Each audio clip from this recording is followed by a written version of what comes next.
అసలు student number 1 cinema నాదని నాకు తెలీదు. ఎందుకంటే నేను హైదరాబాద్ హైకోర్టుకి వెళ్తున్నప్పుడు ఒక లాడ్జీలో దిగుతున్నప్పుడు ఆ లాడ్జీలోని ఈ సినిమాకి సంబంధించిన వారు డైరెక్టర్లు, నిర్మాతలు, చాలామంది రైటర్లు అక్కడ ఉండేవారు. వాళ్ళతో మాట్లాడుతుండగా 2000లో అడిగాడు అన్నమాట. 2000లో జరిగిన సంఘటన ఇది. అడిగితే నా స్టోరీ అంతా చెప్తే ఒక పేపర్ల మీద రాసుకొని టీ తాగుతూ సిగరెట్ కాలుస్తూ ఒక ఆయన ఎవడో కూడా నాకు తెలియదు. తర్వాత సినిమా రిలీజ్ అయిపోయింది. ఆ సినిమా కూడా విశాఖపట్నం సెంట్రల్ జైల్లోనే షూటింగ్, ఆ బోర్డు పెట్టి. కాబట్టి ఇదేంటి సేమ్ నాకు దగ్గరగానే ఉంది ఈ షూటింగు అనుకుంటే సరే ఎవరిదో స్టోరీలో అనుకున్నాను. కానీ ఈరోజు మన సంఘంలో ఉన్న మా బావాని పిలుస్తున్న సింగ్ బావ ఒక దినాన్ని నాకు కలిసి, శివ స్టోరీ ఎవరిదో తెలుసా, సినిమా ఎవరిదో తెలుసా, నీ స్టోరీనే ఆ సినిమా తీశారు అంటే అప్పుడు నాకు కన్ఫర్మ్ అవ్వింది. ఎందుకంటే అందులో ఒక అమ్మాయిని రక్షించిపోయి జూనియర్ ఎన్టీఆర్ ఒక హత్య కేసులు ఇరుక్కుంటాడు. నేను నా స్టోరీలోని ఒక అమ్మాయిని ప్రేమించి ఆ గొడవలోనే నేను హత్య కేసులు ఇరుకోవడం జరిగింది. తర్వాత ఏమొచ్చి ఆయన చదువుకొని లాయర్ అవుతాడు. నేను సెంట్రల్ జైల్లోనే నా చదువుకొని ఈరోజు దేవుని కృపను బట్టి ఈరోజు పాస్టర్ని అవ్వగలిగాను. దేవుడికి మహిమ కలిగిన గాక. అది చాలామంది సంఘస్థులు ఏమనుకుంటున్నారంటే ఇది నిజమా కాదో లేకపోతే అలా చెప్పుకున్నాడేమో అంటున్నారు. అది నేను చెప్పే కాదు, నా వెనకతలోనే మా బావ సింగ్ బావ చెప్పిన మాటలు. ఆ రోజు ఆ మాటలు నేను విని ఆయనకి ఎవరు చెప్పారు అనేది కూడా నేను కనుక్కున్నాను. 2-3 ఆ విషయం చెప్పాను. ఈరోజు బావ వర్తమానంలో కూడా అది నిజమా కాదనేది కూడా ఆయన నోటి నుండి కూడా మీరు ఆలకిందురు. అందరం గట్టిగా చప్పట్లు కొట్టి బావకి ఈ యొక్క సమయాన్ని అప్పగిస్తూ ఉన్నాను. దేవునికి మహిమ కలుగును గాక. దేవునికి స్తోత్ర. దేవునికి మహిమ కలుగును గాక. మరి మా బావగారు చెప్పిన విషయాలను బట్టి చూస్తుంటే ఈ రోజుల్లో అన్నీ కూడా అలాగే జరుగుతున్నాయి. కనుక ఏదో చిన్న మొక్క తీసుకుంటారు, ముందు తీసేస్తారు, వెనకాల తీసేస్తారు, అది హైలైట్ చేస్తున్నారు మీడియాలో. నేను కూడా ఎవరినో మీకు పూర్తిగా తెలియదు కనుక నేను వడ్లమూడి రామలింగేశ్వర శాస్త్రి అని మైసూరు దేవస్థాన పీఠాధిపతి మునిమనవాణ్ణి. కనుక మా తాతగారు దేవస్థానానికి అధిపతి, పీఠాధిపతి. బ్రిటిష్ వాళ్ళు పరిపాలన చేస్తున్న కాలంలో 111 సంవత్సరాల క్రితం రామలింగేశ్వర శాస్త్రి అందులో పీఠాధిపతి. ఆయనకు పుట్టినవాడు రామాంజాచార్యులు, రామాంజాచార్యులకు పుట్టినవాడు సుందర్రావు, సుందర్రావుకు పుట్టినవాడు ఎమ్మానుయేల్ గారు, ఎమ్మానుయేల్ గారికి పుట్టినవాడు సుందర్ సింగ్. ఎన్నో తరం? 5th జనరేషన్ ఇది. అర్థమైందా? 6th జనరేషన్లో నా కొడుకున్నాడు, డిగ్రీ చదివాడు. మరి ఇంటికాడ ఉన్నాడు. వాడికి ఏదో వర్క్ ఉందని కాలేజీలో జరిగే కార్యక్రమాలు వాడికి కొన్ని బాధ్యతలు అప్పగించారు వాళ్ళ ప్రిన్సిపల్. అందుకని కాలేజీలో బెస్ట్ స్టూడెంట్, అందుకని ఆడిని విడుదలేసి రావాల్సి వచ్చింది, లేకపోతే ఆడిని కూడా పట్టుకొచ్చేవాడిని. కనుక మా బావ చెప్పినట్టు రీతిగా యేసు ప్రభుని నమ్మిన తర్వాత దేంతో పని ఉండదు. నేను ఎవరినని పరిచయం చేయటం కోసం రామలింగేశ్వర శాస్త్రి వేపన బ్యాచ్ మీది 3 నామాలు అని చెప్పి మీకు గుర్తు చేశాను. కానీ ప్రభు బిడ్డలం అయిన తర్వాత కులాలతో పని లేదు. మేము ఓసి క్యాడర్లోకి వస్తాం కదా. ప్రభు బిడ్డలం, క్రైస్తవులం, క్రీస్తు రక్తంలో కడబడ్డ మనందరము కులం. ఏం కులం అంటే క్రైస్తవులం, క్రీస్తు బిడ్డలం, క్రీస్తు రక్తంలో కడగబడ్డ బిడ్డలం. మనకి వీటితో పని లేదు. ప్రభుని నమ్మిన పిల్ల ఉందరా అన్నాడు ఆయన. ఓకే, కులం ఏంటి మాకు అనవసరం. ప్రభుని నమ్మితే చాలు, క్రీస్తు రక్తంలో కడగబడితే చాలు. ఎస్యా, ఎమిడియా, ఉపరోళ్ళ, యానాదులు ఎవడైనా పర్వాలేదు, బాప్తిసం పొంది ఉండాలి, ప్రభు బిడ్డ అయి ఉండాలి. అంతకన్నా మనకేం కావాలి ఈ లోకంలోకి? నా కొరకు ప్రార్థన చేయాలి, నాకు పుట్టబోయే బిడ్డల కొరకు, నా భవిష్యత్తు కొరకు, మేము చేరవలసిన మోక్షం కొరకు ప్రార్థన చేయాలి. అనేక మందిని మోక్షానికి చేర్చే ఒక భార్య ఉంటే చాలు.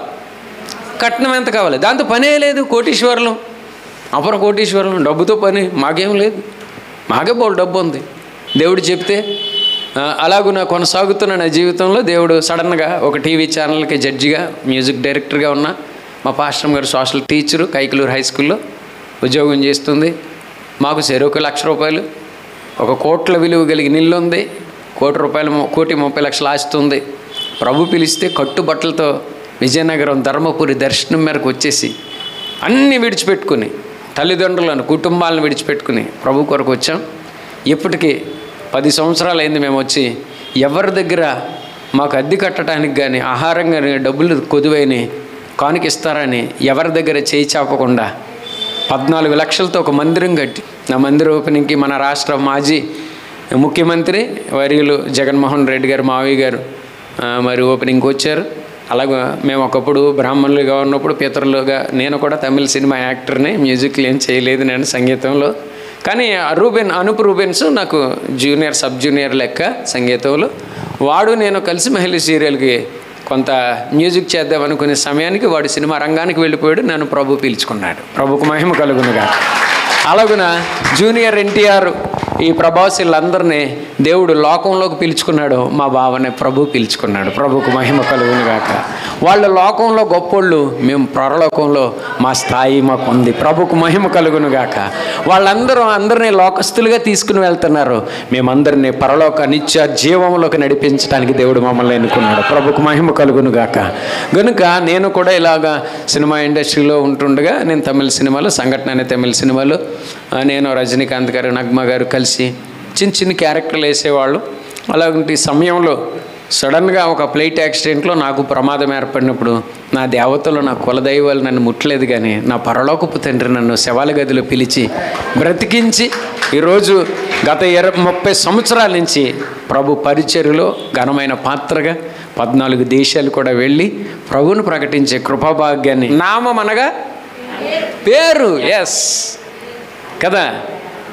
ఆయన నామమును ప్రకటన గ్రంథం 14లో ఉంటుంది. ఆయన తండ్రి నామమును, ఆయన తండ్రి నామమును నొస్సల్ల యందు లిఖించబడిన వడ్లమూడి రామలింగేశ్వర శాస్త్రి అనే మా తాతగారు, మేమే పౌరహత్యం చేస్తున్న వాళ్ళం, కులానికి పెద్దలం మేమే. పుట్టిన కాడి నుంచి చచ్చిపోయాక పెండాకూడు పెట్టడానికి కూడా మాతోనే పని. ఎవరికైనా సరే మాకన్నా గొప్పోళ్ళు లేడనే కులగజ్జితో గర్వంతో ఉన్న మా కుటుంబాలలో నామం అనగా మొదటి నామాన్ని ప్రభువు దర్శించాడు మా తాతని. ఎప్పుడో చచ్చిపోవాల్సిన వాళ్ళు, బుర్ర క్యాన్సర్ వ్యాధితో మా తాత. కనుక నామం అనగా పేరు. ఆ పేరు మనం గీక్కోమన్నాడు దేవుడు. గీక్గానే సెల్ ఫోన్ కూపన్లు ఇచ్చేవారు. ఆ కూపన్ ఇలా గీయగానే అందులో నెంబర్లు ఉంటాయి. ఆ నెంబర్లన్నీ సెల్ ఫోన్లోకి వేసుకుంటే మనకు ఉపయోగపడతాయి. అలాగే దీన్ని గీరా అన్నాడు ఎదురుగుండా ఏసై నుంచుని. ఏసై ముఖాంతరంలో నుంచి కనపడుతుంది అనమాట. ఇందులో ఈ నామంలో ఉన్న అర్థం ఏంటంటే, సృష్టిని ఆరాధిస్తున్న రామలింగేశ్వర శాస్త్రి సృష్టికర్తను నేనే. ప్రభుకు మహిమ కలుగునుగాక.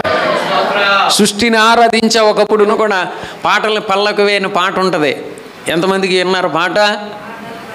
తెలిసే. అందులో స్టార్టింగ్ మ్యూజిక్ వస్తుంది, డెంగ్ డెంగ్ డెడ్. అది నేను అర్థమైందా, సినిమా ఫీల్డ్కి సరదాగా పీటర్ గారు అని రామ చిలకమ్మ అనే పాటకి ఎకాడీని వాయించిన పీటర్ గారితో పాటు నేను కూడా వెళ్ళినప్పుడు ఇళయరాజు గారు అన్నారు, నీకు నేను కూడా వాయింతాను చించనుగానండి అన్నాను. అయితే కొట్టరా నువ్వేం కొడతావని ఇక్కడ నన్ను కొట్టమని అక్కడ రికార్డింగ్ నొక్కాడు. ఈ బిట్లన్నీ ఆయన లోడ్ చేసుకుని తర్వాత సినిమాలో పెట్టుకున్నాడు. అది నేను ఎక్కడ వాయింతుంటే, అనియా సినిమా బిట్టి ఎత్తవేంటి, దేవుని పెట్టి నన్ను చెప్పుకుంటావు, సిగ్గులేదా నీకు అన్నాడు ఒకడు నన్ను. ఒరే నేను వేసింది సినిమా బిట్టు కాదురా, నా సొంతం రా ఇది అన్నాను. అదేంటి సినిమాలో పలానా సినిమాలో ఉంది బిట్టు అని అన్నాడు. ఓరే అదవా, నీ పెళ్ళికి వాయించిన సీడీ తెచ్చి ప్లే చేయరా అన్నాను. ప్లే చేశాడు, అందులో ఉంది.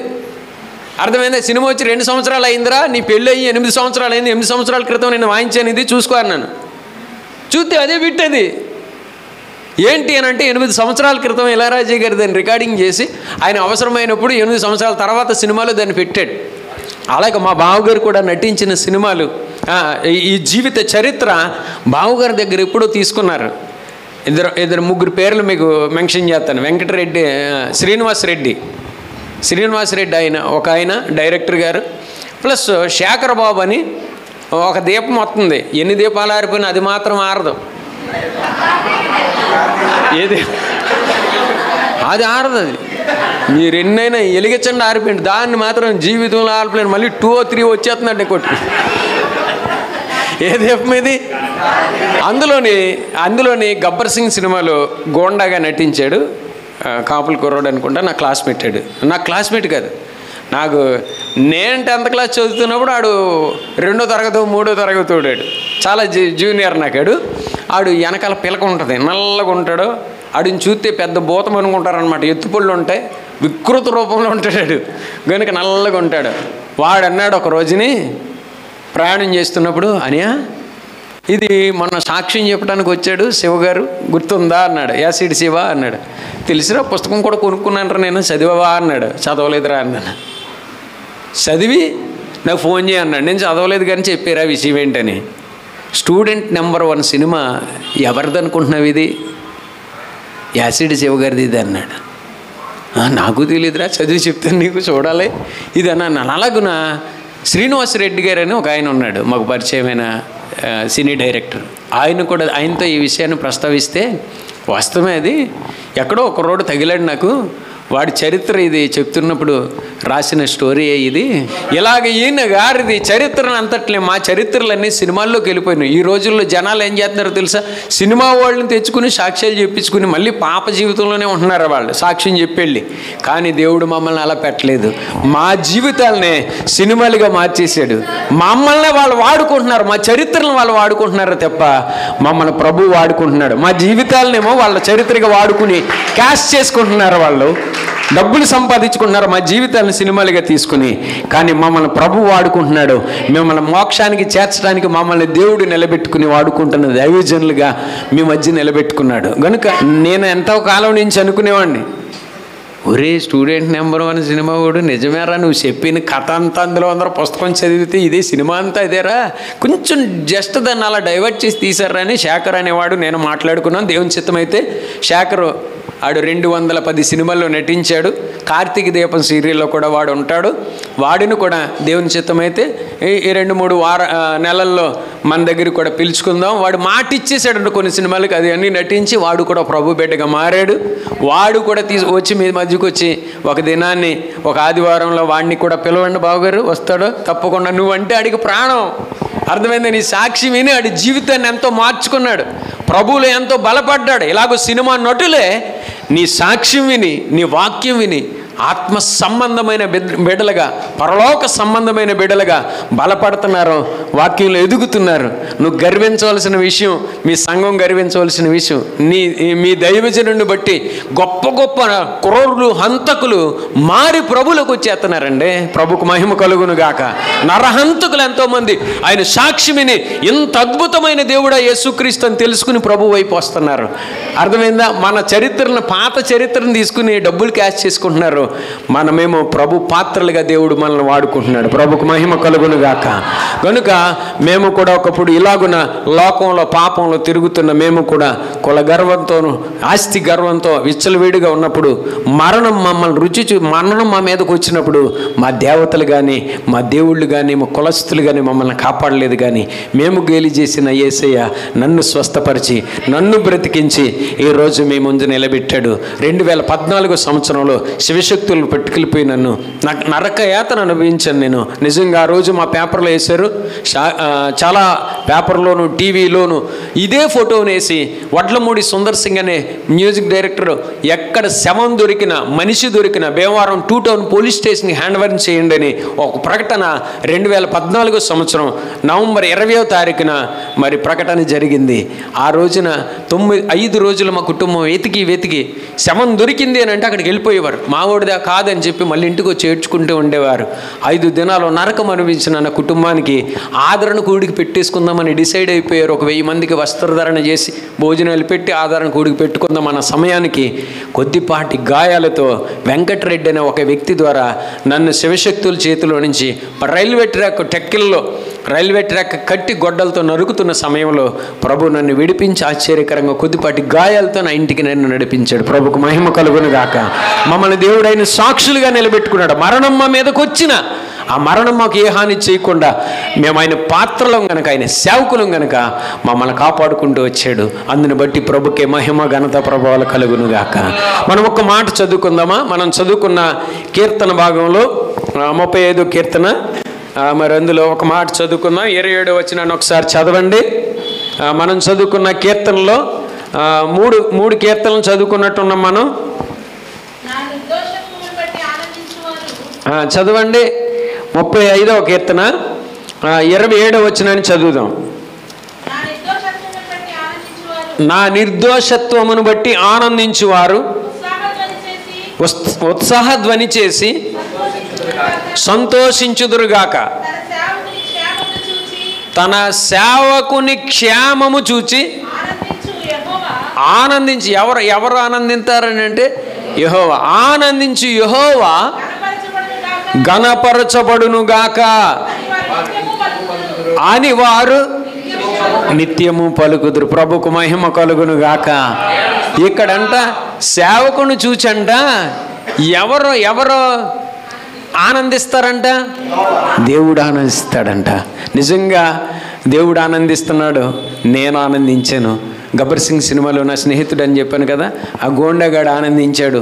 కొన్ని కోట్ల మంది రక్షింపబడుతున్నారు, కొన్ని లక్షల మంది ప్రభులు ఎదుగుతున్నారు. ప్రభుకు మహిమ కలుగును గాక. ఈ ఎదుగుదలను బట్టి ప్రభు ఆనందిస్తున్నాడు గనక సాతానుగాడు ఏడుస్తున్నాడు. ఎవరు ఏడుస్తారు చెప్పండి? ఏడుపు వచ్చేద్ది. సైతాను గాడికి ఏడుపు వచ్చేస్తుంది. అమ్మ బాబు ఎంతమంది ప్రభు బిడ్డలు అయిపోతున్నారు, ఇటు సాక్షి విని ఇంతమంది మారిపోతున్నారు, ప్రభులోకి వెళ్ళిపోతున్నారు. నా పనులన్నీ నేను చేయించుకుందామని నా ఏజెంట్లుగా పెట్టుకుంటే వీళ్ళందరూ ప్రభు పాత్రలుగా మారిపోతున్నారని సాతానేమో ఏడిచేస్తుంది, దేవుడేమో ఆనందిస్తున్నాడు. ప్రభుకు మహిమ కలుగును గాక. మరి సంఘమయ్య ఉన్న మీరేం చేస్తున్నారో నాకు తెలియదు, కానీ మనం కూడా ఏం చేయాలో తెలుసా? దేవుని ఉత్సాహధ్వని చేసి సంతోషించాలి. ఇదిగో నా దైవజనుడి ద్వారా ఇది ఇంతమంది రక్షింపబడ్డారు. అర్థమైందా? ఒక వడ్లమూడి రామలింగేశ్వర శాస్త్రి ముని మనమడే ఆత్మ సంబంధంగా బలపడ్డాడు అని అంటే మీకు సంతోషమే కాదా? సంఘానికి ప్రభు ఎంత ఆనందపడతాడండి. మేము బ్రాహ్మణ కులంలో పుట్టాము అని చాలా గర్వంతో ఉండేవాళ్ళమండి. నన్ను ముట్టుకున్నందుకు అర్థమైందా? కొంతమందిని కొట్టేశాను. మేము ఎలాగా నేను అలా నా హోదా ఇది అని చెప్పి కొంతమంది గొప్ప గొప్ప సేవకుల్ని ఇదే చేతి ఏసన్న గారిని 2 చెంపకాయలు కొట్టించాను. అది గండికొండ రాజబాబు గారని గొప్ప గొప్ప పాటలు రాశాడు. ఆయన స్టేజ్ మీద నేను ఈడ్చుకెళ్ళి కొట్టేశాను. ఆ సభలో నేనంటే అభిమానులు ఉన్నారు. ఒకప్పుడు సినిమా నటుడిగా మీకు సిలువ కిరణాలు అనే ఒక సినిమాలో నేను నటించాను. చాలామంది నటులు ఉన్నారు అందులో నేను ఒక నటిగా నేను కూడా ఉన్నాను, నటుడిని. అందులో ఒక సినీ నటుడు, ఒక క్రైస్తవ సినిమాకి కూడా నటించిన ఒక గొప్ప నటుడు, సంగీత దర్శకుడని నా ఫోటో పెద్దగా వేసుకునేవారు మీటింగ్లో ఇదివరకు, ఒక 30 సంవత్సరాల క్రితం. అర్థమైందా? నేను ఇలా జుట్లు పెంచుకుని 4 కీబోర్డులు పెట్టుకుని సినిమా హీరో భానుచంద్ర గారి తండ్రి నాకు మ్యూజిక్ డైరెక్టరు, సంగీతం మాస్టరు. సినిమా హీరో భానుచంద్ర గారు నాకు అన్నయ్య అవుతాడు కనుక ఇలాగా మేము సినిమా బంధుత్వాలు మాకు ఎన్నో ఉన్నాయి. గ్యాంగ్ లీడర్ వెళ్ళను ఆడు నాకు అన్నయ్యే కనుక మేమంతా కుటుంబం. ఇంతగా ఉన్న కుటుంబంలో నుంచి ప్రభు బిడ్డలంగా వీళ్ళందరూ మా కుటుంబ సభ్యులే. కానీ ఇప్పుడు ఎవర్రా నా కుటుంబ సభ్యులంటే మీరే, క్రీస్తు రక్తం నాకు అడగబడ్డ మీరే. ఒకప్పుడు మేము పెద్ద గర్వంతో ఉండేవాళ్ళం, ఇప్పుడు ఇంకా అంతకన్నా గర్వం అయితే లేదు, కానీ ఆనందం, సంతోషం. ప్రభు ఏమంటున్నాడో దేవుని సంఘ కాపరిని చూసి దేవుడు ఏమంటున్నాడు ఇక్కడ? సంఘ కాపరిని బట్టి దేవుని మీ సంఘ కాపరి పట్టంట్ల దేవుడు చేసిన కార్యం ఏంటంటే యెహోవా ఆనందించుచున్నాడు గనుక నువ్వేం చేయాలి అని ఆనందించే స్థితిలోకి సేవకులుగా మీ సేవకుడిని, దేవుని సేవకులమైన మమ్మల్ని చూసి ప్రభు ఆనందిస్తుంటే ఎవరికి దుఃఖం కలుగుతుంది చెప్పండి? సాతానుగాడికి ఏడుపు వచ్చేస్తుంది. మన బడువులందరినీ లాక్కెళ్ళిపోతున్నారు ప్రభు సన్నిధిగా అని చెప్పి కుళ్ళుపడిపోయి లేనిపోని అన్ని పెట్టి ఈ మధ్యకాలంలోనే పెద్ద పెద్ద సేవకుల్ని, సర్పదాస్ అని ఒక ఆయన ఉండేవాడు. అర్థమైందా? ఆయన్ని బట్టి కూడా ఆయన సాక్ష్యాన్ని కూడా ఎంత ఇప్పుడు ఏమైంది అంటే ముందు చెప్పిన మాటను తీసేస్తున్నారు, వెనక చెప్పిన మాటను తీసేస్తున్నారు. ఒక మొక్క పట్టుకుని దంచేస్తున్నారు దాని రోలు. కొయ్యి ఏం కొయ్యాలంట? కోళ్ళు కొయ్యి ఏదైనా చెప్తున్నావు అంటే కొయ్యి అంటున్నారు. కోసేస్తాడు వాళ్ళని. ఏసైతో ఆడుకుంటున్నారు. వాళ్ళు ఏసైకి కౌంటర్ వేద్దాం అనుకుంటున్నారు. ఎన్కౌంటర్ అయిపోతారు ఏసై చేతులు వీళ్ళందరూ ఏదో ఒక రోజుని. దేవుడు చూస్తున్న దేవుడు ఏదో ఒక రోజున ఒక తీర్పుకి అప్పగించేశాడు, భ్రష్ట మనసుకాలకు అప్పగించేశాడు అని అంటే కయ్యనులకు భ్రష్టులు అయిపోతారు వాళ్ళందరూ. కనుక దేవుడు మేము ఒకప్పుడు ఆ స్థితిలో ఉండే బయటకు వచ్చాం. మేము యేసు ప్రభు దేవుడు అన్న సేవకుడిని నెల కొట్టుపడేసి నేను ఏళ్ళ మమ్మల్ని మత మార్పిడిలోకి మార్చేశారు. అసలు యేసుక్రీస్తు ఎక్కడ ఉంటాడో తెలుసుకుని సేవకుల్ని కాదు చంపడం, యేసుక్రీస్తుని నరికవతల పాడితే మత మార్పిడి భారతదేశంలో ఉండదు కదా. పెద్ద కులమైన వ్యాపనులమైన ఎప్పుడో 5 తరాల క్రితమే మమ్మల్ని మార్చిపడేసిన మేము కూడా యేసు ప్రభువుని నమ్మడానికి ఎవడనుకున్నారు కారణం? ఒక కాపులే అతను బండారు వెంకటేశ్వరరావు. నేను ఎవరిని కొట్టాలి? ఇప్పుడు ఎవరినైనా కొట్టాలంటే మేము మారింది ఎవరిని? బండారు వెంకటేశ్వరరావు అంటే వాళ్ళ కాపులలో. ఇందులో క్రైస్తవుడు తేలడు. అర్థమైంది? మొట్టమొదటి భారతదేశంలో యేసు ప్రభువుని నమ్మినాడు ఎవడు రాని అంటే బేపనోళ్ళు. ఎవరు అంటే కేరళలో బేపనోళ్ళు అందరూ సూర్య భగవాన్ని ఆరాధిస్తుండగా తోమగార వీధిలో నుంచి వెళ్తున్నప్పుడు అర్థమైందా? రుజువుల ఆధారాలు అడుగుతున్నారు గనుక అన్ని రుజువులు ఉన్నాయి. అర్థమైందా? స్టూడెంట్ నెంబర్ 1 చరిత్ర మీ దైవజనుడిదేది. దీనికి బోల్డ్ రుజువులు ఉన్నాయి. కావాలంటే మీరే వెతుక్కోండి. ఎక్కడికి వెళ్ళినా చరిత్ర అంతా వింటే, సినిమా అంతా చూస్తే మీ సేవకుడు సాక్ష్యమే అది. అర్థమైందా? గనుక మరి దానికి మరి ఆధారాలు అక్కర్లా. అర్థమైందా? చూసి నమ్మిన వారి కంటే చూడక నమ్మిన వారు ధన్యులు అన్నాడు. నిజంగా అందులో ఏలెడితేనే కానీ నేను చూడనని అడిగిన. ఎవరైనా తోమాలా ఉండకండి. మిమ్మల్ని బట్టి దేవుడు దుఃఖపడతాడు. మీ విశ్వాసం ఏమయ్యింది? మీ నిరీక్షణ ఏమయ్యింది? అర్థమైందా? దైవజనుడికి నిలబడి మాట్లాడుతున్న ప్రతి మాటలో జీవం ఉందమ్మా. ఒక ఆయన అన్నాడు, అర్థమైందా? ఏమండి యజమానుడా, ఎంతో కాలం నుంచి నువ్వు బాధపడుతున్నావు, నీ వస్త్రాలు ఉతకలేక చస్తున్నావు, వాసనకి మాకు ఇన్ఫెక్షన్స్ వచ్చేస్తున్నాయి. యెరూషలేములో ఒక దైవజనుడు ఉన్నాడు, ఎళ్ళు విడుదల పొందుతావు అని అన్నాడు. ఎవడో దైవజనుడు అని అన్నాడు. ఎవరో ఎల్లు, నీకెందుకు, అక్కడ ఉన్నాడు. ఎవరైనా చెప్పండి మీరు? ఎలీషా. అర్థమైందా? ఎల్లునైనా కుష్ఠరోగంతో ఉన్న ఆయన ఎవరో? సిరియా దేశపు సైన్యాధిపతి గారు నయమోను. కుష్ఠరోగం ఇతనికి. అలాగా దైవ సేవకుడి దగ్గరికి వెళ్ళిపోతే జరిగిపోద్దా? సరే వెళ్దామని చాలా కాలం ఆగిపోయాడు. ఎల్లవయ్యా బాబా, చచ్చిపోతున్నాడు, నీ బట్టలు ఉతకలేక, నీకు సేవ చేయలేక అని అన్నప్పుడు బయలుదేరి వెళ్ళిపోయాడు. రథాలు తీసుకున్నాడు, బయలుదేరి వెళ్ళిపోయాడు. భటుని పంపించాడు. పాస్టర్ గారు అలాగే ఉంటే పాస్టర్ గారి దగ్గరికి వెళ్ళి, అయ్యా మరి ఇలాగా సిరియా దేశం నుంచి మా సైన్యాధిపతి వచ్చాడండి అని అన్నాడు. అలాగా వచ్చాడా?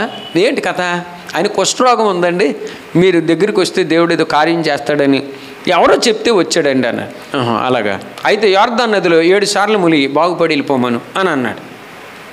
ఈ మాట వచ్చి యజమానుడికి చెప్పాడు. అమ్మ తసరం, ఎంత గర్వం రా సేవకుడిగా, ఆడు దుంపదేగా కనీసం నా మీదకి వచ్చి చేయలేదు కదే, మళ్ళీ నాన్న పంపించినోడితోనే మళ్ళీ నాకు కౌరంపించాడు అంటాడు. ఎంత ముట్టుపోగరోడు, ఈడేనా ఇంకలేవా అని చెప్పేసి కోపగించుకుని ఇంటికి వచ్చేసాడు. ఇంటికాడి నుంచి పంపించిన ఆయన వచ్చేసరికి మళ్ళీ వాసన వస్తుంది. ఇదేంటిది? అక్కడికి వెళ్ళి బాగుపడి వచ్చినోళ్ళే తప్ప బాగుపడకుండా వచ్చినోడు ఎవడో లేడు. ఈయన వచ్చాక ఇంకా వాసన వస్తుంది, ఇంకా కుక్కలు ఎమడపడుతున్నాయి, ఏంటబ్బా అని చెప్పేసి, అయ్యా వెళ్ళావా అన్నాడు. వెళ్ళాను.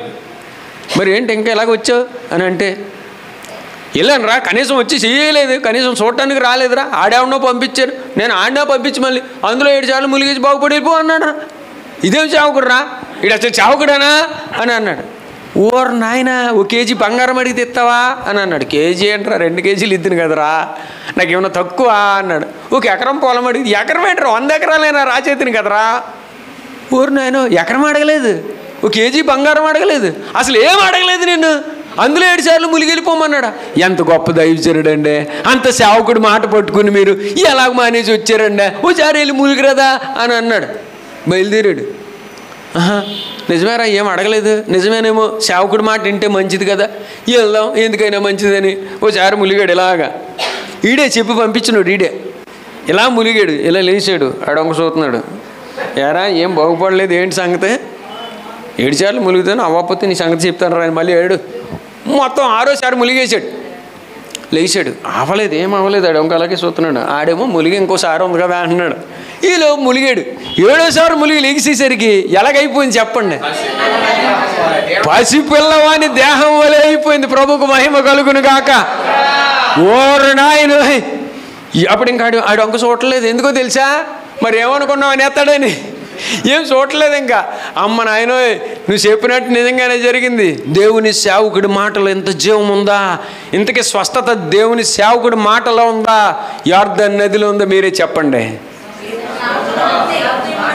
దేవుని సేవకుడి మాటలో ఉంది. ఆ సేవకుడిని బట్టి ప్రభు ఆనందిస్తాడండి. నీ సేవకుడి నోటి నుంచి వచ్చే ప్రతి మాట నువ్వు జరిగించు. అందులో ఆశీర్వాదం కొనక పొందకపోతే నేను ధరంపూర్లో ఉంటాను, నా తలకి కోసి వెండి పల్లెంలో పెట్టి బహుమతికి ఇచ్చేస్తాను నీకు. ఆయన మాటలో నిలబెట్టుకున్న దైవజనుడు నోటి నుంచి వచ్చే ప్రతి మాట జీవం కలిగిన మాటే. మాట్లాడేది సేవకుడు కాదు, ప్రభువే మీతో మాట్లాడతాడు. ఆ మాట ద్వారా నీకున్న దరిద్రాల నుండి నేను విడిపించడానికి ప్రభు సేవకుడి ద్వారా నీతో మాట్లాడతాడు. నిజంగా ఆయన ఎందుకని గద్దించాడో తెలుసా? నేనైతే గద్దించలేను, అంత ధైర్యం నాకు లేదు. ఎందుకని అంటే నా పిల్లలు ఇప్పుడిప్పుడే వస్తున్నారు, వాళ్ళకి ఇంకా యేసు ప్రభు గురించి సరైన అవగాహన లేదు. బొట్టెట్టుకోవద్దు అని చెప్పను, విగ్రహారాధన చేయొద్దు అని చెప్పను. వాక్యం ఆదికాండం 1వ అధ్యాయం 1వ వచనంలో ఒక మాట ఉంటుంది, చదవండి. ఏమని ఉంది? ఆది యందు ఏముంది? దేవుడు ఉన్నాడా, భూమి ఉందా? దేవుడు ఏం చేశాడు? ఆది యందు ఆ దేవుడు అనేవాడు ఏం చేశాడు చెప్పండి? భూమిని చేశాడు. ఈ భూమి దేవుడా లేకపోతే దేవుడు అనేవాడు చేసిన సృష్టి? ఇది దేవుడు చేసిన సృష్టి. గనుక ఇది దేవుడు కాదు, దీన్ని చేసినోడు ఒకడు ఉన్నాడు, ఆయనే నిన్ను చేశాడు. ఎక్కడ చేశాడు తెలుసా? యెషయా గ్రంథం 44లో చేశాడు. యెషయా గ్రంథం 44 అధ్యాయంలో చేశాడు. మొదటి వచనం చదివేండి, 2వ వచనం. యెషయా గ్రంథం 44 అధ్యాయంలో నిన్ను చేసినోడు కూడా ఆయనే. నిన్ను సృష్టించి గర్భములో నిన్ను నిర్మించి, ఓరు నాయన ఎక్కడ నిర్మించాడంట నిన్ను? మరి ఆదాముని ఎక్కడ చేశాడు? భూమి మీద చేశాడు. అర్థమైందా? భూమి మీద చేశాడు. నిన్ను ఎక్కడ చేశాడంటే నీ తల్లి గర్భములో నిన్నంట ఏం చేశాడంట? సృష్టించి నిర్మించాడంట. సృష్టి వేరు, నిర్మాణం వేరు. ఇదేంటి చెప్పండి? ఇది నిర్మాణం. ఈ నిర్మాణం కాకముందు ఇది అడవిలో ఉంది చెట్టుగా. అర్థమైంది? అది సృష్టి. సృష్టికర్త కుమారుడు. అర్థమైంది? ఆ కుమారుడైన క్రీస్తు. అందుకే పున్నమి నరకం నుండి తప్పించే పుత్రుడు ధరణి మధ్య భాగంలో పుడతాడు, కన్యక ద్వారా అవతరిస్తాడు, అతని ద్వారానే మోక్షం కలుగుతుంది అని బౌద్ధ మత గ్రంథంలో 2వ పేరాలో 2వ లైన్లో మొట్టమొదట వరుసలో ఉంటుంది. ఏమని ఉంటుందో తెలుసా? బుద్ధుడు ఏమని రాశాడు తెలుసా? నాకు తరువాత 500 సంవత్సరాలకి పున్నమి నరకం నుండి పున్నమి నరకం నుండి తప్పించే పుత్రుడు ఒక కన్యక ద్వారా ఉద్భవిస్తాడు, అవతరిస్తాడు. ఎక్కడ? ధరణి మధ్య భాగంలో. ధరణి అనగా భూమి మధ్య భాగంలో. అతడు పుట్టినప్పుడు నా రక్తం ద్వారా ఏ పాపికి రక్షణ కలుగదు, నాకే కలుగదు అని రాశాడు. అందులో బుద్ధుడు ఏమని రాశాడు? నాకే కలుగదు, నాకు తరువాత 500 సంవత్సరాలకి ఒక పున్నమి నరకుడు తెప్పించే పుత్రుడు కన్యక ద్వారా ఉద్భవిస్తాడు. అతడు పుట్టినప్పుడే ఒక తూర్పున ఒక నక్షత్రం వెలుస్తుంది. అదే పున్నమి నరకునుడి తెప్పించే ఒక వెలుగు. అతడు ఆ నక్షత్రపు గడియల్లో పుట్టిన వాడే లోక రక్షకుడు అని రాశాడు. అందులో ప్రభుకు మహిమ కలుగును గాక. పెళ్లికి ముందు పెళ్లి కూతురు ఇంటికాడ, పెళ్ళికోడికి ఇంటికాడ ఏం పోతాం? రాటేస్తాం. 80వ కీర్తనలు ఏమని ఉంటుందో తెలుసా? కొమ్మనగా కుమారుడు. కొమ్మని ఉంటుంది 80వ కీర్తనలో. మీరు చదివితే కొమ్మనగా కుమారుడు. అందుకని పెళ్లిలో ఈ కుమారుడైన యేసయ్య కానా పెళ్లి విందులో ఉన్నాడు గనుక పేట్ల మీద ఆగిపోయే పెళ్లి కొనసాగింపజేశాడు, నీళ్లను ద్రాక్షారసంగా చేశాడు. యోహాను రాసిన మొదటి పత్రిక 1వ అధ్యాయంలో 9వ వచనంలో 7వ వచనంలో తేటతెల్లంగా రాయబడిన వాక్యం మనం చదువుదాం ఒకసారి. యోహాను రాసిన మొదటి పత్రిక 1వ అధ్యాయంలో 7వ వచనంలో ఉంటుంది, ఆయన కుమారుడైన యేసు రక్తము ప్రతి పాపము నుండి మనలను ఆయన వెలుగులోనున్న ప్రకారము మనమును వెలుగులో నడిచిన ఎడలా. ఇదిగో నీ సేవకుడు అన్న మాట ఇందాక, అయ్యి బాబు ఏంటి అని ఎలాగనే ఎత్తనాడు మా బావకి ఎంత తెగింపు అనుకున్నాను. ఆయన వెలుగులోనున్న ప్రకారము ఆయన ఏం చెప్తున్నాడు తెలుసా మీకు? ఆయన వెలుగులో ఉన్నాడు మా బావగారు. అర్థమైంది? ఏ వెలుగులో ఉన్నాడో తెలుసా? క్రీస్తు యేసు వెలుగులో ఉన్నాడు. ఈ పరిశుద్ధాత్మ అనే వెలుగులోనున్న ప్రకారమును మీరును మనమును అందులో ఉంది వెలుగులో నడిచిన ఎడల. ఇదిగో ఈ క్రీస్తు అనే వెలుగులో మనం కూడా నడిచిన సంఘమై ఉన్న మీరందరూ కూడా క్రీస్తు అనే వెలుగులో నడిచిన ఎడల సేవకుడు మీరందరూ కలిసి అన్యోన్య సహవాసం కలిగి కలవారమై యుందుము. అప్పుడు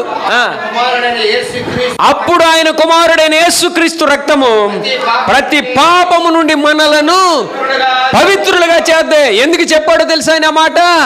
ఇదిగో రానోళ్ళు మానేయండి అని. ఇదిగో ప్రతి ఆదివారపు వేళ జరుగుతున్న ఈ ఆరాధనలో ప్రభు నీతో మాట్లాడుతున్నప్పుడు ఆ మాటలను నీ హృదయాన్ని సరిచేసి మరింత భక్తిలోకి నడిపిస్తాయి. అప్పుడు అన్యోన్య సహవాసం నువ్వు కోల్పోతే ఏ భాగ్యం రాదో అందులో ఉంది. యోహాను రాసిన మొదటి పత్రికలోనే ఉంది, అన్యోన్య సహవాసము గలమారమై ఉందుము. అప్పుడు ఆయన కుమారుడైన యేసు రక్తము మనల్ని ఏం చేద్దే? ప్రతి పాపము నుండి మనలను పవిత్రులుగా చేద్దాం. నువ్వు 1 వారం 4 వారాలు ఎగ్గొట్టెత్తే నువ్వేమవ్వో? అన్యోన్య సహవాసం కోల్పోతావు.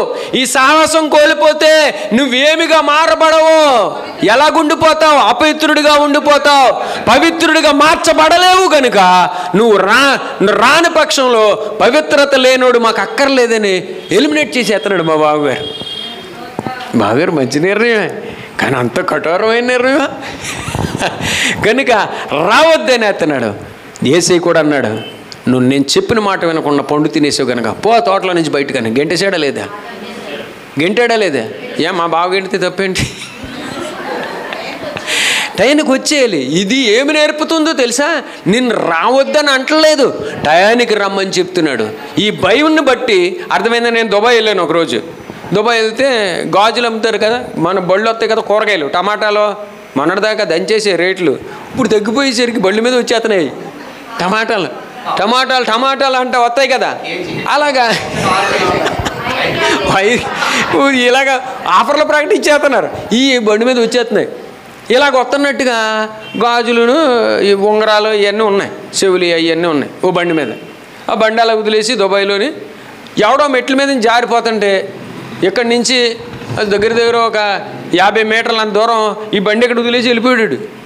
ఆడిని బొడ్డోడు పడిపోతుంటే మెట్ల మీద నుంచి తీసి మళ్ళీ వాళ్ళ తల్లిదండ్రులకు అప్పచెప్పి వస్తున్నాడు. మరి ఏంటి అలా వదిలేసి వెళ్ళిపోయాడు, ఎంత డూప్లికేట్ అయితే అలా వదిలేయాలి, డూప్లికేట్ కదా ఎర్రోడా, అది ఒరిజినల్ బంగారం రా అన్నాడు. ఇదేంటిది మరి అలా వదిలేసి వెళ్ళిపోయాడు ఏంటి రా అన్నాను. వదిలేసి వెళ్ళిపోవడం కాదు, అడుగడుక్కి సీసీ కెమెరాలు ఉంటాయి ఇక్కడ. మీ భారతదేశం కాదు ఇది, దుబాయ్ ఇది. అడుగడుక్కి సీసీ కెమెరాలు ఉంటాయి. ఎవడ దోశాడో టక్మని బటన్ నొక్కగానే సీసీ కెమెరాలో దొరికేస్తాడు. శుక్రవారం తీసుకొస్తారండి పట్టుకుని జైల్లో పెట్టి. శుక్రవారం గబేలైన ఉంటుంది, ఇలాగ ఎత్తుగా ఉంటుంది, 3 అడుగులు ఎత్తు ఉంటుందంట కొండ. దాని మీద 1 కిలోమీటర్ లెక్క విస్తారంలో ఉంటుందంట. దాని కాడ అలా పెట్టి ఇక్కడికి నరికేస్తారంట చెయ్య స్పాట్లో. ఏ శుక్రవారానికి ఆ శుక్రవారం దొంగలందరి చేతులు నరికేస్తారంట. తప్పు చేశాడాడు తలకే నరికేస్తారంట. స్పాట్లో జడ్జిమెంట్ అండి దుబాయ్లో. ఎవడెళ్తాడు ఇంకా అంది దొంగతనం. అది అబ్బగా నాకు అర్థమైపోయింది, ఇది కూడా భారతదేశంలో పెడితే ఎవడ దొంగతనం చేయడు, ఇవన్నీ ఉండవు అన్నమాట. ఇది ఎందుకు కథ ఇదా అనుకున్నాను నేను. ఎవడో చేయడంట. అలాగున్నా కానీ కొంతమంది చేసేస్తారంట దొంగతనం కళ్ళు కప్పి. అలాంటి వాళ్ళని నరికేస్తున్నారు, చంపేస్తూ ఉంటారంట అక్కడ. ఆ వారంలోనే చంపేస్తారు. మళ్ళీ ఆడు అవకాశాలు ఇవ్వరు. అర్థమైందా? అలాగూ ఎక్కడికక్కడికి జడ్జిమెంట్ జరుగుతుంది. ఒకవేళ దేవుడు నిజంగా ఈ కాలం మనకి కృపాకాలంలో ఉన్నాం గనక పనిష్మెంట్ ఇవ్వకుండా ఈ 2025 దాకా మనల్ని ఉంచాడు. ఒకవేళ 2025 నుంచి అలాంటి పనిష్మెంట్ వస్తే నువ్వేమైపోతావు? దేవుని ఉగ్రత పాలై చచ్చిపోవా? ఆ మరణం పాలవకుండా ఉండడం కోసం, నిన్ను సరిచేయటం కోసం దేవుడు సేవకుడికి ఇచ్చిన క్రమం ఇది. ప్రభుకు మహిమ కలుగునుగా. ఈ క్రమాన్ని పాటించడం ద్వారా మనం ఏమవుతామని ఉంది. యోహాను రాసిన మొదటి పత్రిక 1వ అధ్యాయం 7వ వచనం నుంచి చదివితే, అన్యోన్య సహవాసం. ఆదివారం ఈ సహవాసంలో కలిసామా లేదా? మనం ఈ సహవాసంలో ఉండటం ద్వారా మనం ఏం చేయబడతాం?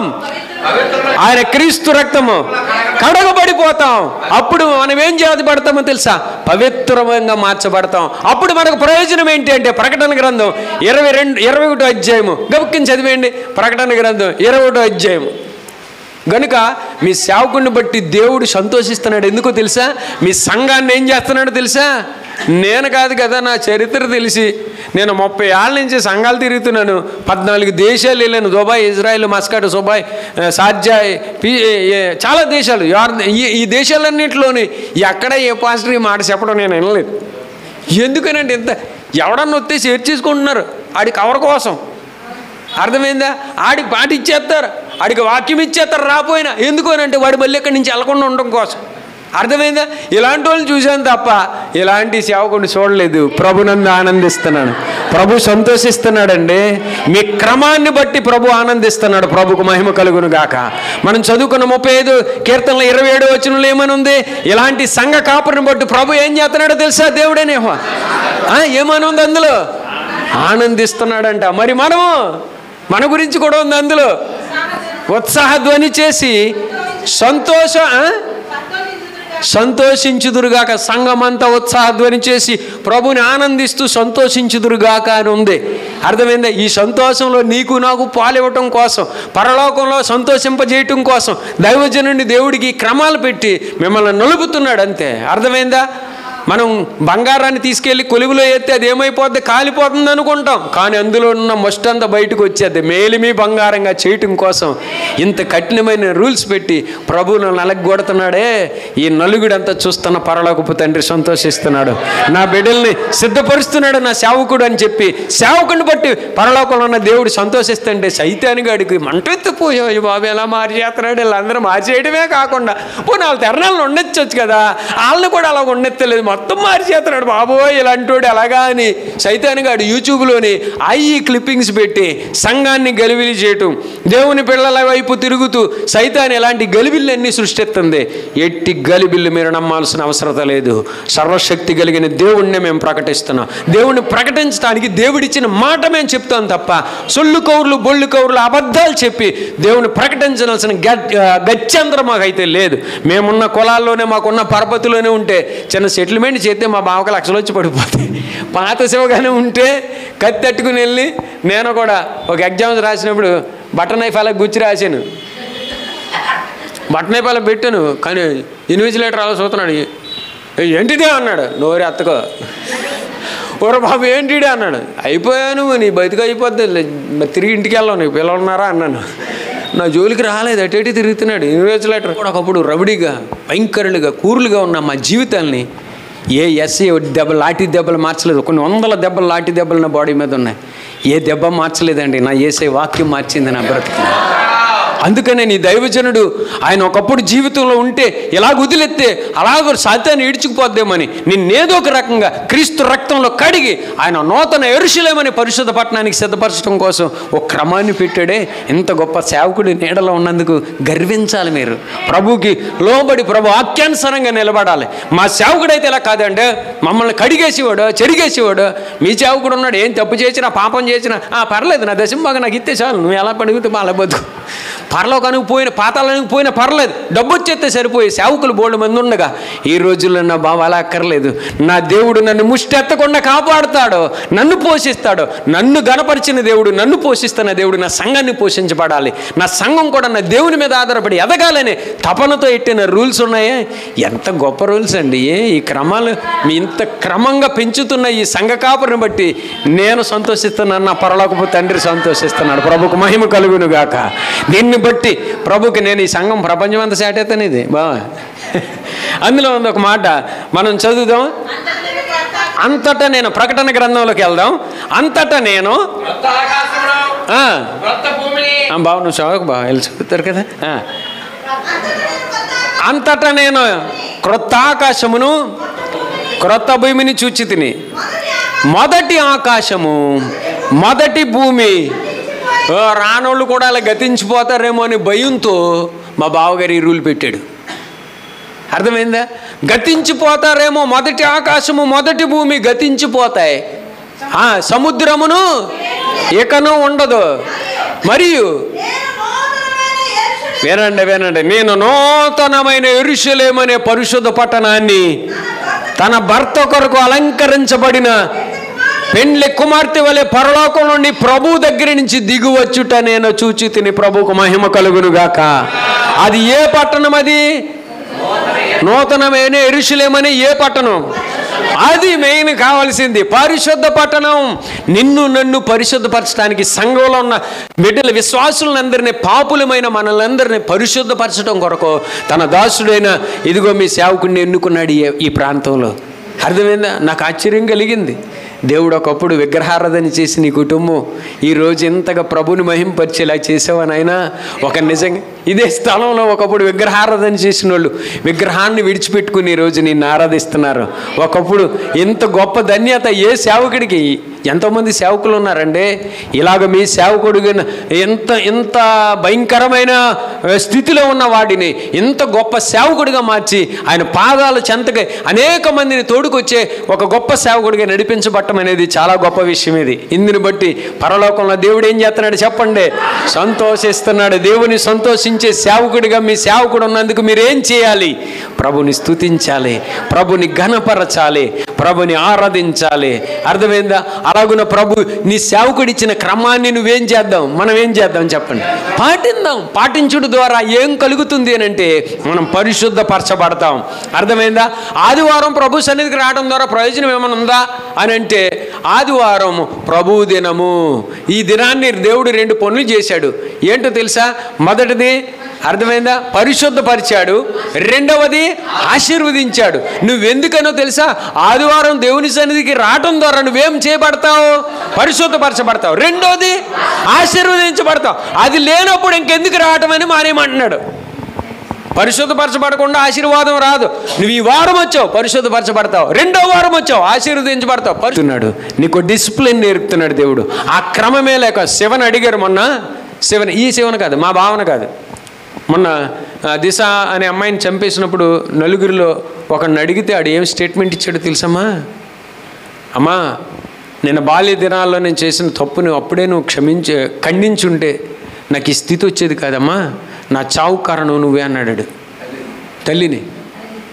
వాళ్ళ అమ్మంట చిన్న చిన్న పనులు చేస్తున్నప్పుడు, దొంగతనాలు చేస్తున్నప్పుడు ఖండించి ఉండుంటే నేను ఈరోజు ఇంతటి వాడిని అయ్యేవాడిని కాదు. తాగి తిరుగుతున్నాను, నాకు ఏనాడు తాగకూడదరా, తప్పురా అని చెప్పలేదు నువ్వు.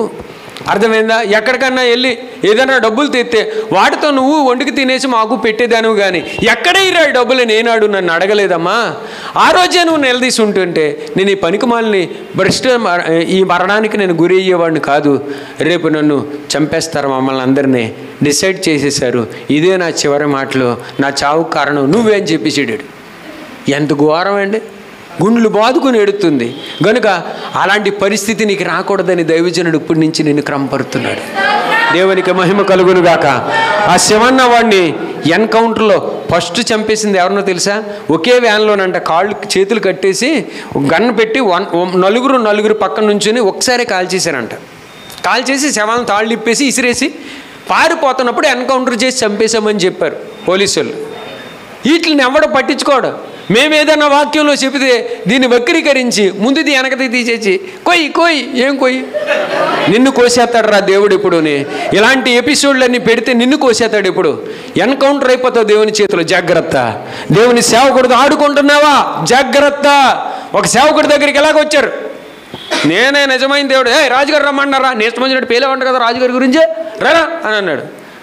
ఆయన అన్నాడు తమాయించుకుని కూర్చుని మా బావలాగా, నేనే దేవసేవకుడిని అయితే పరలోకంలో నుంచి ఆ అగ్ని వచ్చి నిన్ను దహించి వేయను గాక, నీతో 50 మందిని దహించి వేయను గాక అని అనగానే అమాంతం అగ్ని దిగి బూడిదైపోయారు. జాగ్రత్త. ఇలాంటి దొంగ ఎపిసోడ్లు పెడుతున్న వాళ్ళు జాగ్రత్త. ఇది కూడా చూస్తారు కదా కొంతమంది, వాళ్ళకి సవాల్ ఇది. నా ప్రభు సేవకుడు జోలికి వచ్చావా నీ తోట తీసేస్తాడు దేవుడు, జాగ్రత్త. నిన్నెప్పుడు కాల్చేస్తాడు దేవుడు, కట్లెక్కేస్తావు, జాగ్రత్త. కనుక సవాల్ అన్నమాట. ప్రభు చెప్పమన్న మాట ఇది. ఎవడు చూసుకుంటే మాకే? దేవుని సేవకుడు జోలికి వస్తే దేవుడు ఊరుకుంటాడండి? ఊరుకుంటాడా? దేవుడు కన్నేరు చేస్తాడు. మేమైతే ఏమనలేం. ఏం చేస్తాం? ఏం చేస్తాం? తాగేసాడు ఒకడు. ఆడి కోసం నేను కడుపు కొట్టుకుని 2017 సంవత్సరం నుంచి మధ్యాహ్నం 2:30 దాటి పోతాను నేను.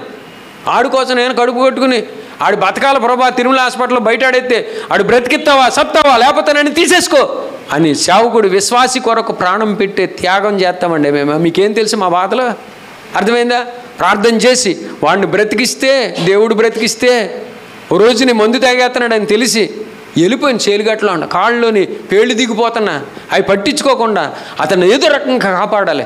అతనికి కిడ్నీలు పాడైపోయినాయి. దేవుడు తిరుమల ప్రసాద్ గారు ఒక మాట అన్నాడు, 6 నెలలకు మించి బతకడు, తీసుకుపోండి అన్నాడు. నా ఏసి ఏమని చెప్పాడు తెలుసా? 6 నెలలు అన్నాడు కనుక 6 సంవత్సరాలు పైబడి బ్రతుకుతాడు. అతని కొరకు నువ్వు ఉపవాసం ఉండి ప్రార్థన చేయన్నాడు. ఆ రోజు నుంచి ఈ రోజు వరకు నేను మధ్యాహ్నం 2:30 దాటి అన్నం తినండి. అతని కోసం నేను ఉపవాసం ఉంటున్నాను. నా సేవకులు, నా బిడ్డల కోసం, నా విశ్వాసుల కోసం నేను అన్నం మానేసి మధ్యాహ్నం నుంచి తెల్లారి దాకా మళ్ళీ అన్నం ముట్టుకొని మధ్యాహ్నం తింటాను. కనుక ఇలాగున విశ్వాసి కొరకు ప్రాణాలు త్యాగాలు చేసే సేవకులుగా దేవుడు మమ్మల్ని ఉంచాడు. నీ కోసం, నీ అవసరతల కోసం నీ దైవజనుడు ఎన్నిసార్లు కూడు మానేశాడు, ఎన్నిసార్లు అయ్యో నా బిడ్డలు ఇలా అయిపోయారు, నా బిడ్డలకే మేము అన్నం కలుపుకుంటామండి. అక్కడ విశ్వాసకి ఏదో బాగోలేదని అంటే నాకు అన్నం ఎక్కదో, అన్నం మొద్దెట్టుకుంటాను కానీ ఎక్కట్లేదు. నేను తింటున్నాను, ఆడ హాస్పిటల్లో తిన్నాడు లేడు, చావు బ్రతుకులు ఉన్నాడు, అన్నం తీసి పక్కన పడేసి ప్రభు ఆడు బ్రతికితేనే కానీ నేను అన్నం ముట్టనని ఇలాగ ఎన్నో దినాలు కూడు మానేసి నీళ్ళు మానేసి మీకోసం పనిచేసే సేవకుడిగా దేవుడు మమ్మల్ని తయారు చేశాడండి. మీకోసం ప్రార్థించే ప్రభు ప్రతినిధులుగా దేవుడు మమ్మల్ని చేశాడు. మేము చేస్తున్న ప్రతిదీ మీరు గుర్తించగలగాలి. సేవకుడు అంటే ఆషామాషి కాదండి. అప్పటి నుంచి ఇప్పటి వరకు ఓ రోజు తాగేస్తున్నాడు అని తెలిసి వెళ్ళిపోతే ఇలా కర్రీ సిరీసాడు నా మీదకి, ఎందుకు వచ్చారు నువ్వు అటు డౌన్ డకరమని. అప్పుడు గుండ్లు బాదుకుని ఏడ్చాను, నానా అప్పన్న ముడసలు అప్పన్న గవళ్ళాలి ఇందుకేనన్నా నాకు రోజు గ్యాస్ నొప్పి వచ్చేస్తుంటే ఒక ఇడ్లీ తినేద్దాం, గ్యాస్ నొప్పి తట్టుకోలేక అనుకుంటే నేను ఇడ్లీ తింటే అప్పన్న చచ్చిపోతాడేమో అని 5 సంవత్సరాలు అయిపోయింది కదా, చచ్చాడు తినేద్దామని అంటే నా కడుపు నేను తలదిండెట్టి నొక్కుని అలాగా బాధ తట్టుకుని సహించుకుని తెల్లారిదాకా ఏడుస్తూ ఉండిపోయాను తప్ప నీ కోసం అన్నం కూడా ముట్టలేదు నాన్న అన్నాను. వెంటనే కర్రలా పడేసాడు, తాగుతున్న ముందు గెట్టరేశాడు, దొల్లి ఏడిచాడండి. పశ్చాత్తాపడ్డాడు. కానీ ప్రభు కనికరించలేదు. 6.5 సంవత్సరాలు 7 సంవత్సరాలు బతికాడు కదా, 6 నెలల్లో చచ్చిపోతాడు. నడవడి ఇది మంచం మీద 27 ఎముకలు ఎన్నిరిగిపోయింది అన్నారు. అతని కోసం ఉపవాసం అని ప్రార్థన చేశాను. 7 సంవత్సరాలు నడుస్తూ మందిరానికి వచ్చే ఒక విశ్వాసిగా దేవుడు నిలబెట్టాడు. ప్రభుకు మహిమ కలుగును గాక. మీకోసం త్యాగం చేసే సేవకులంగా దేవుడు మాకు ఇచ్చాడు ఆ బాధ్యత. గనుక విశ్వాసి కొరకు నేను అలా చేస్తే, ఎప్పుడైతే ఈ మాట అన్నాడో, ఈ మాట అనగానే 2 చేతులు దండం పెట్టి ఒకే మాట అడిగాను, నీకు దండం పెడతా, నేను ఒక బ్రాహ్మణుడిగా ఉన్న వాడిని, నా దగ్గరికే మీరు వస్తారు, కులాన్ని నేను లెక్క చేయలే, ప్రభు బిడ్డగా నీ దగ్గరికి వచ్చాను, నీకు దండం పెడతాను, మందు మానే నాన్న, నీకోసం ఎంత చేస్తే నా మీద చెయ్యెత్తి కర్రీసిరావే, నీకు అసలు ఎలాగొచ్చింది నాన్న అని అంటే, అప్పుడు జ్ఞప్తికి తెచ్చుకుని తన పాపాన్ని తను జ్ఞాపకం తెచ్చుకుని గొళ్ళు ఏడ్చాడు. కానీ ప్రభు కృప చూపించలేదు. ఎందుకనంటే ఎప్పుడొకప్పుడు తిరగబడతాడని ఈస్టర్ రోజున ప్రభు పిలుచుకున్నాడు అతను. ఏమైందంటే కిడ్నీలు తినేసినాయి, కిడ్నీలు ఊపిరితిత్తులు కుళ్ళిపోయినాయి మందు తాగేయటం వల్ల. గనుక నాకు తెలియదు 2 సంవత్సరాల నుంచి తాగేస్తున్నాడంట. గనుక 5 సంవత్సరాలు ప్రభులో నిలబడ్డాడు. 6వ సంవత్సరం నుంచి మందు తాగటం ప్రారంభించాడు. 7వ సంవత్సరంలో చచ్చిపోయాడు. గనుక ఎందుకనో తెలుసా మా బాధ, మీరు ఎక్కడ పాడైపోయేలా లోకంలోకి లాగెత్తే సైతాను ఎక్కడ మరణానికి ఇచ్చేద్దని మేము బాధపడి మేము పొట్ట కట్టుకుని, అర్థమైందో, ప్రభుతో మమేకమై ప్రభు పాదాలు పట్టుకుని విశ్వాసులైనటువంటి వారి కొరకు మిమ్మల్ని పరలోకానికి చేర్చాలి. ఎక్కడికి చేర్చాలని ప్రకటన గ్రంథం చదివేంటి, ప్రార్థన చేసుకుందాం. 21వ అధ్యాయము ఎక్కడికి తీసుకెళ్ళాలి మిమ్మల్ని? పరిశుద్ధ పట్టణం, నూతన యెరూషలేము అనే పరిశుద్ధ పట్టణం పరలోకంలో ఉంది. అది త్వరలో దిగి వస్తుంది. దాంట్లోకి మనం ఎక్కబోతున్నాం. ఆ పరిశుద్ధ పట్టణానికి నన్ను తీసుకుని వెళ్ళటానికి ఇదిగో ఆయన పరిశుద్ధపరచబడిన నీ దైవజనుడు నన్ను కూడా పరిశుద్ధపరచడం కోసం ఈ క్రమాలు పెట్టాడు. కనుక ఈ క్రమాలను మనం పాటించి, అర్థమైందా, ఈ క్రమాలను పాటించడం ద్వారా దేవుడు నిక్కచ్చిగా సేవకుడు ఉండడం ద్వారా దేవుడు పరలోకంలో ఏం చేస్తున్నాడు చెప్పండి? ఆనందిస్తున్నాడు. సంఘమైన మనమందరము కూడా ఏం చేయాలని అంటే ఆయన క్రమంలోకి మనం వచ్చి, అర్థమైందా, ఆ పరిశుద్ధ ప్రతి ఆదివారం రావడం ద్వారా మనల్ని ఏం చేస్తాడంటే 2 చేశాడు. మొదటిది ఏంటి? పరిశుద్ధపరచబడతాం. రెండవదిగా ఏమవుతాం? ఆశీర్వదించబడతాం. ఈ పరిశుద్ధపరచబడి ఆశీర్వాదాన్ని పొందుకుని తర్వాత ఎక్కడికి వెళ్తాం మనం? ఈ భూమి ఆకాశాలు ఉండవు గనక ఎక్కడికి వెళ్తాం మనం? నూతన ఆకాశము. మనకి ఎక్కడున్న ఇల్లు అంటే పరలోక పట్టణంలో, నూతన యెరూషలేము అనే పరిశుద్ధ పట్టణంలో ఉన్నాయి. అక్కడికి మనల్ని చేర్చడానికి, మనందరిని పరిశుద్ధపరచడానికి ప్రభు ఇచ్చిన క్రమాలను మనం పాటించి పరిశుద్ధులుగా తీర్చబడి ప్రభు క్రమంలో ఎదిగి ఆశీర్వదించబడి ఆయన ఇచ్చే నూతన ఆకాశంలో, నూతన భూమిలో మన కొరకు నియమించిన నూతన యెరూషలేము అనే పరిశుద్ధ పట్టణంలో మన కొరకు కట్టబడిన నూతన బంగళాలు మన కొరకు ఉన్నాయి. ఆ గృహాలకు మనం చేరుకోవటానికి కావలసిన పరిశుద్ధాత్మ నడిపింపు ఇక్కడ కూడి ఉన్న మనందరికీ ప్రభు అనుగ్రహించును గాక. చిన్ని ప్రార్థన చేసుకుని మరి ఈ కొద్ది మాటలు మీ అందరి హృదయాల్లో నీరు కట్టి ఫలింప చేయను గాక. ఆమె చిన్న ప్రార్థన చేసుకుందాం. పరిశుద్ధుడైన తండ్రి, సర్వశక్తిమంతుడైన దేవా, జీవాధిపతి, నాన్న, ఆమోసు గ్రంథంలో 1వ అధ్యాయం 7వ వచనంలో, నాన్న, జకరియా గ్రంథంలో నేను అలాగున ప్రభు ఇదిగో నువ్వు ప్రవచించిన ప్రతి మాట నాయన 3000 సంవత్సరాల క్రితం రాయబడిన ప్రవచనాలు, గాజా పట్టణం నిర్జనమగునని రాయబడిన మాట 2024లో మేము చూసాం. నాయన ఇదిగో నిజంగానే గాజా పట్టణం ఈరోజు నిర్జనమైపోయింది. ఇశ్రాయేలీలందరూ ధ్వంసం చేసేసారు. ఇంకా నువ్వు రాబోయే సమయాలు త్వరలో ఉన్నాయి. ఇదిగో నూతన యెరూషలేము అనే పరిశుద్ధ పట్టణం పరలోకం నుంచి దించుతున్నావు మా కొరకు. కనుక ఆ దిగబోయే ఆ పరలోక పరిశుద్ధ పట్టణంలోకి మేము ప్రవేశించడానికి కావలసిన ప్రభు పరిశుద్ధాత్మ సహాయాన్ని ఇదిగో నీ బిడ్డలందరికీ దయచేయండి. నీ దాసుని ఎత్తుపట్టుకుని ప్రభు మంచి క్రమాలు, మంచి క్రమశిక్షణలో సంఘాన్ని నడిపించి ఒక గొప్ప సేవకుడిగా నియమించినందుకు నీకు స్తోత్రాలు చెల్లిస్తున్నాం. నీ సేవకుడి ఈ క్రమాలను పాటించి ప్రభు మరింత పరిశుద్ధులుగా నీ బిడ్డలు తీర్చబడి ప్రభు ఆశీర్వాదాలు పొందుకుంటూ ప్రభా నీవిచ్చే నిత్య జీవంలో, నిత్య రాజ్యంలో ప్రవేశించడానికి కావాల్సిన నీ పరిశుద్ధాత్మ సహాయాన్ని ఇక్కడ కూడి ఉన్న సంఘ బిడ్డలందరికీ, మానిసిన బిడ్డలు కూడా మరొక మారు నీ పాదాల చెంతకొచ్చి ప్రభా పశ్చాత్తాపడి ప్రభా ఈ క్రమంలో కొనసాగి నిత్య జీవ వారసులుగా సిద్ధపరచమని ఈ కొద్ది ప్రార్థన ప్రతిఫలం చేకూర్చి ప్రతి మాట వారి హృదయాల్లో నీరు కట్టి ఫలింప చేయమని యేసు అతి పరిశుద్ధ నామములో అడిగి వేడుకొంచున్నాము తండ్రి.